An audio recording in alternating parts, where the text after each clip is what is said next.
Hi hello നമസ്കാരം. എൻ്റെ പേര് സജീന ഫ്രം കൊല്ലം. സജീന ഫ്രം കൊല്ലം. ചിലർ വിചാരിക്കും ഇത് ആരടി, ചിലർ വിചാരിക്കും ഇത് ഏതാ. ഞാൻ അത്ര വലിയ ഫേമസ് ഒന്നും അല്ല കേട്ടോ. എനിക്കൊരു ചെറിയൊരു യൂട്യൂബ് ചാനലുണ്ട്. ചാനലിൻ്റെ പേര് സജീനാസ് വ്ലോഗ്. പ്രത്യേകിച്ച് പറയത്തൊക്കെ ഒന്നും ചെയ്തിട്ടില്ലെന്നേ. അപ്പോൾ എന്നോട് ഒത്തിരി ഫ്രണ്ട്സ് എനിക്ക് മെസ്സേജ് ഇട്ടും അല്ലാതെയൊക്കെ പറഞ്ഞ്, സജീന നീ ഒരു ആർട്ടിസ്റ്റ് അല്ലേ, നീ ഓൺ വോയിസിൽ വീഡിയോസൊക്കെ ഇട്, ചുമ്മാ ഈ റീൽസൊക്കെ ഇടുന്നതിനെക്കാട്ടി നല്ലത് ഓൺ വോയിസിൽ ഇട്ടാൽ ക്ലിക്ക് ആയാലോ എന്ന്. അതെനിക്ക് ആരും ഓടിച്ചെന്ന് കമൻ്റ് ഒന്നും നോക്കണ്ട. അങ്ങനെ കമൻ്റ് ഒന്നും ഇല്ല, ആ ഒരു കമൻറ്റേ കാണത്തുള്ളൂ. അതിട്ടിരിക്കുന്ന ഞാനായിരുന്നു. സജീന അടിപൊളിയെന്ന്. ഇപ്പം ഞാൻ എന്നെ പരിചയപ്പെടുത്താൻ എൻ്റെ ഈ കലാഫീൽഡ് എനിക്ക് സംഭവിച്ചിട്ടുള്ള ഒരുപാട് കാര്യങ്ങളുണ്ട്. എൻ്റെ അതേ അവസ്ഥയിൽ ഉള്ള ഒത്തിരി ആർട്ടിസ്റ്റുകൾ ഒന്നും ആവാതെ, എവിടെ ആവാതെ വീട്ടിൽ ഒതുങ്ങിയിരിക്കുന്ന കുറേ ആൾക്കാരുണ്ട്. ഇപ്പം ഒരുപക്ഷെ ഞാൻ എൻ്റെ ഈ ലൈഫ്, എൻ്റെ ഈ ഫീൽഡിൽ ഞാൻ അനുഭവിച്ച കുറേ കാര്യങ്ങൾ പറയുമ്പോൾ അത് നിങ്ങൾക്ക് റിയാലിറ്റി ചെയ്യാൻ പറ്റും. അതേ അവസ്ഥയിലൂടെ കടന്നുപോയി ഒരുപാട് ആൾക്കാർ കാണാം. ഞാനൊരു പ്രൊഫഷണൽ ഡ്രാമ ആർട്ടിസ്റ്റ് ആയിരുന്നു.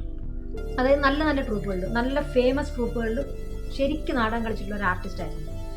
ഈ പ്രൊഫഷണലായിട്ടുള്ള നാടകം നിർത്തിയിട്ട് ഏകദേശം ഒരു 6-7 വർഷത്തോളായിട്ട് ഈ പ്രൊഫഷണലായിട്ട് പോകുന്നില്ല.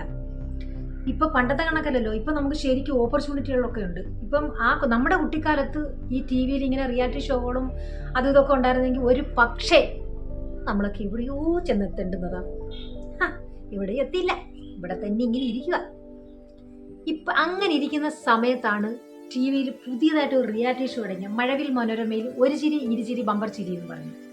ഞാൻ അതിനകത്ത് ഒരുപാട് സ്കിറ്റുകൾ അയച്ചു, ഒത്തിരി എന്ന് പറഞ്ഞാൽ സത്യം പറഞ്ഞാൽ ഒരു 10, 17, 18 സ്കിറ്റോളം ഞാൻ അയച്ചു. അത്യാവശ്യം എഴുതാനൊക്കെ ഇത് നമ്മൾ തന്നെ എഴുതും. പക്ഷെ അത് നമ്മൾ നല്ലതാണോ എന്ന് നമുക്കല്ലേ തോന്നും. കാണുന്നവർക്ക് അത് കൊള്ളാമോ ഇല്ലയോ എന്നുള്ളത് കാണുന്നവരുടെ കണ്ണിലും കേൾക്കുന്നവരുടെ മൈൻഡിലുമാണ്. പക്ഷെ ഞാൻ ഒത്തിരി സ്കിറ്റ് അയച്ചിട്ട് ഒന്നും സെലക്ട് ആയിട്ടില്ല. സീസൺ 1 മഴവിൽ മനോരമയിൽ സീസൺ 1 കാര്യം പറയുന്നത്.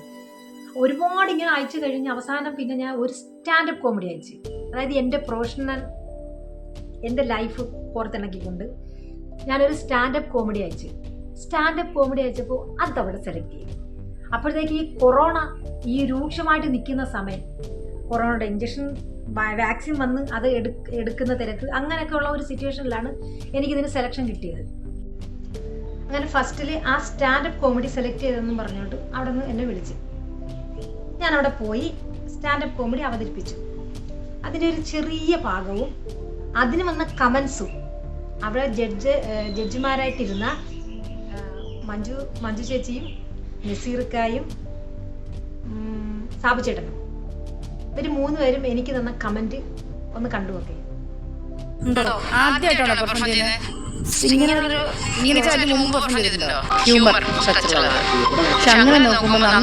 നന്നായിട്ട് കാര്യങ്ങളൊക്കെ പറഞ്ഞു. അത് നല്ലൊരു കഥ നല്ലതായിരുന്നു. സെറ്റ് ചെയ്തുകൊണ്ട് അടുത്ത പ്രാവശ്യം നല്ല പോലെ വരണം. കണ്ടല്ലോ, കമന്റ് ഇതാണ് കിട്ടിയത്. ബാക്കി ഭാഗമേ 2 പറയാം. ഒരുപാട് ദൈർഘ്യമായി കഴിഞ്ഞാൽ നിങ്ങൾക്ക് ബോറടിക്കും.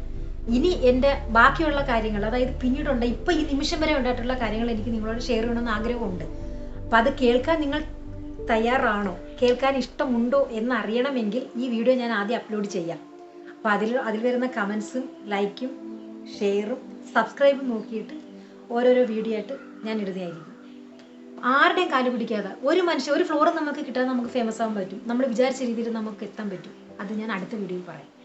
അടുത്ത വീഡിയോയിലല്ല, കുറച്ച് വീഡിയോ അങ്ങോട്ട് പോക്കട്ടെ. അപ്പോൾ എൻ്റെ ഈ കുറച്ച് കാര്യങ്ങളെല്ലാം പറഞ്ഞു കഴിഞ്ഞതിന് ശേഷം ഞാനത് കറക്റ്റായിട്ട് പറയുന്നതായിരിക്കും. നന്ദി, നമസ്കാരം. അതെ, ഇതുവരേക്കും ചാനൽ സബ്സ്ക്രൈബ് ചെയ്യാത്തവരുണ്ടെങ്കിൽ ഒന്ന് സബ്സ്ക്രൈബ് ചെയ്തേരെ.